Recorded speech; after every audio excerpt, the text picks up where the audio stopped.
Всем доброй ночи еще раз. Друзья мои исторические знания, любовь к книгам дали мне очень многое. И помогли в моем призвании в том числе. Когда я такой маленький отрезок, кусочек этого заговора на фарси услышала в известном фильме,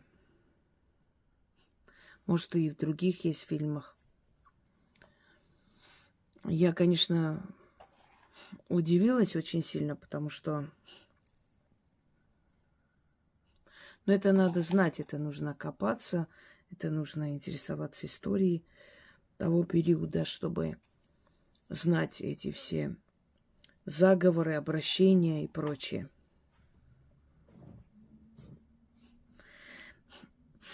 И решила через некоторое время выставить полностью весь текст этого заговора, потому что там несколько слов всего лишь.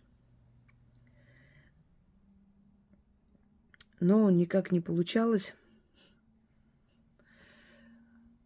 Вот сейчас все же нашла время, возможность, решила вам подарить эту работу. Изначально этот заговор на Пехлевицком. Это очень древний, то есть источник, древний язык, праматерь фарси, наверное, так правильно. Чтобы вы понимали, персидский язык и есть фарси. Нет понятия персидский язык, фарси. На фарси говорят и в Афганистане, на фарси говорят определенные малые народности и в Узбекистане. На фарси говорят таджики. Фарси одно время считался международным языком. Вообще, время от времени гегемон в мире меняется. То есть главенствующий. Например, было время, когда ахемениды, а потом и саманиды, и сасаниды, персидские династии правителей, хосровиды, кейаниды, аршакиды, много их было. Они завоевывали новые территории, страны и, естественно, распространяли свой язык и культуру. И вот под влиянием персидской культуры рождались многие шедевры, и многие восточные поэты, писатели заимствовали стиль у персов.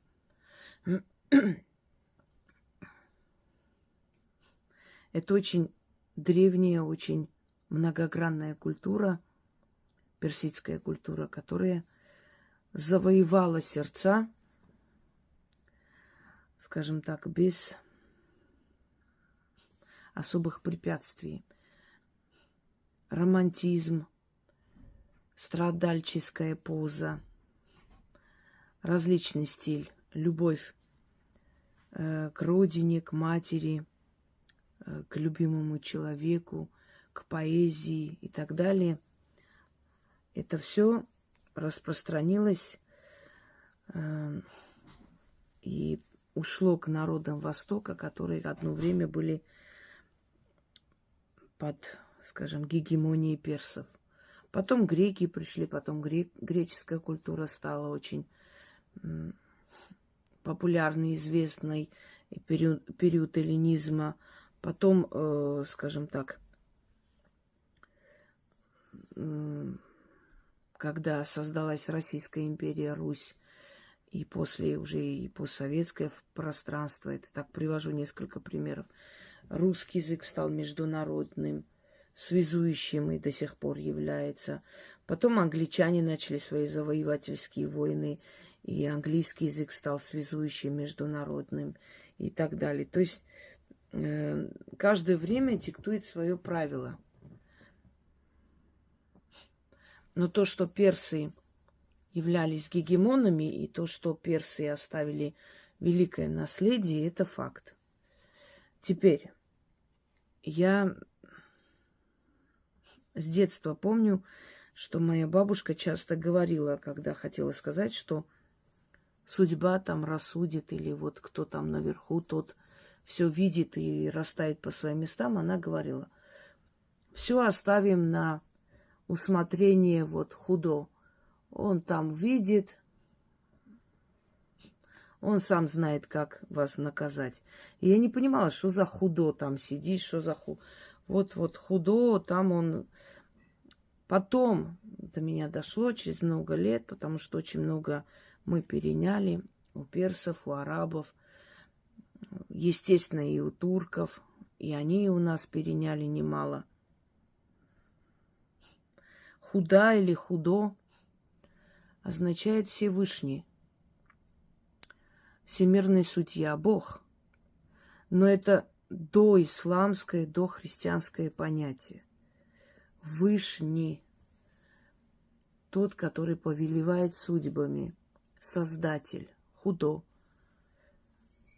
Всевышний, если уж так правильно сказать. И многие персоязычные народы, когда хотят что-то сказать, там Бог тебе судья, они как раз говорят это слово худо. Не Аллах, худо. Именно вот самое древнее, изначальное название Верховного Бога или Бога Отца. Бога над другими богами. И это выражение осталось и до сих пор применяется, как, например, у чеченцев.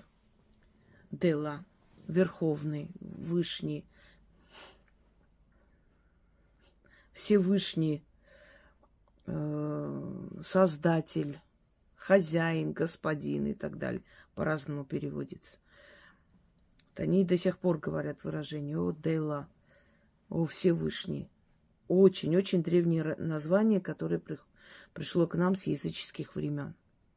Так вот, когда на душе муторно, тяжело, и хочется мира, хочется спокойствия, хочется, чтобы вернулся спокойный сон, чтобы закончились бесконечные беды сыпаться на голову, чтобы остановился поток этих бедствий, нужно успокоиться, сосредоточиться, зажечь свечу, потому что энергия огня очень помогает в таких работах. И произнести этот заговор столько раз, пока вы не почувствуете некое такое облегчение, сонливость. Поэтому лучше провести, конечно, ночью или вечером, можно даже перед сном, более удобный момент. Потом потушить свечу и лечь спать. Время от времени проведите этот ритуал. Он несложный, всего-то нужно зажечь свечу и произнести этот заговор, это заклинание. Смысл этого заговора примерно такой. Всевышний или Создатель, или Отец Небесный, давай простим друг другу все и начнем новую жизнь, мирную жизнь. Дай мне покой. Дай моей душе успокоиться и моей судьбе состояться. Это, в принципе, казалось бы, простые слова. Но на самом деле они имеют огромную колоссальную силу. И все, кто начитывал на фарси, у меня есть определенное количество работ, в том числе и на фарси, потому что я стараюсь объединить народы, показать культуру друг друга, чтобы вы понимали, что нет плохих наций, есть плохие люди, плохие и хорошие люди. И когда вы смотрите на людей не как, непонятно кого, да, чужаков, Когда вы смотрите на людей, как на людей, у которых есть своя культура, своя история, свои радости и печали, вы видите в этом человеке личность, то у вас совершенно другое отношение. Чаще всего озлоблены те люди, которые, не знают людей других национальностей. То есть они среди своих у себя, в семье, со своими знакомыми, дальше не видят мира, не знают. А человек, который общается с разными национальностями, путешествует, работает, партнеры у него совершенно иное понимание национальности, или свой-чужой, или человек и нелюдь, понимаете? Он более, скажем так, он меньше способен на жестокость и на ненависть, потому что он знает, что все люди – это такие же люди, у них такая же там жизнь, у них такие же радости или горести и прочее. Люди они, как мы все. Этот заговор подойдет и любому человеку, неважно, он связан с персами, нет. Постарайтесь просто за мной повторять и запишите. Но когда будете читать, естественно, лучше не включать никакой там телефон, сосредоточиться, расслабиться.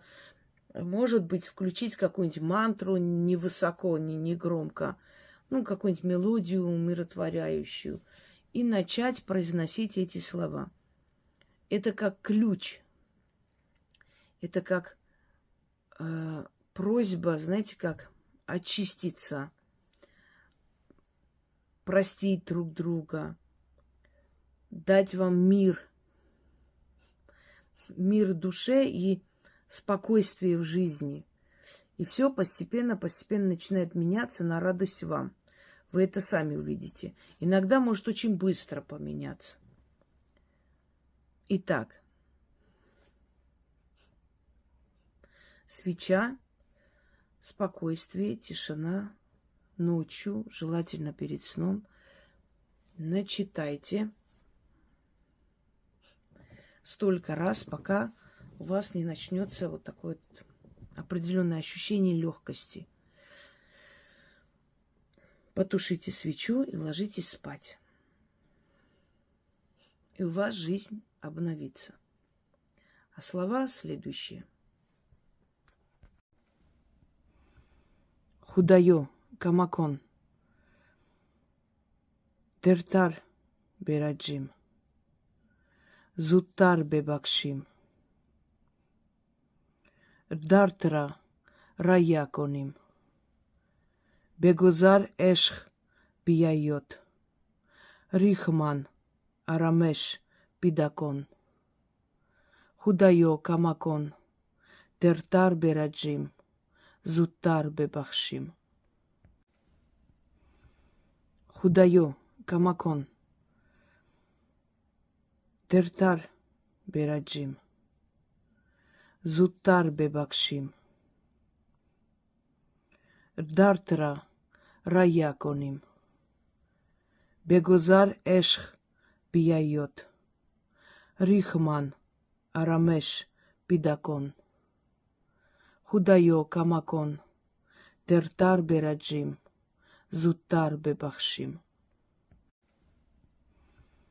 Худайо камакон. Тертар бераджим. Зуттар бебакшим. Дартра раяконим. Бегозар эшх бияйот. Рихман арамеш пидакон. Худайо камакон. Тертар бераджим. Зуттар бебахшим. Худайо камакон. Тертар бераджим. Зуттар бебакшим. Дартра раяконим. Бегозар эшх бияйот. Рихман арамеш пидакон. Худайо камакон. Тертар бераджим. Зуттар бебахшим. Худайо, камакон. Тертар бераджим. Зуттар бебакшим. Рдартра раяконим. Бегозар эшх бияйот. Рихман арамеш пидакон. Худайо камакон. Тертар бераджим.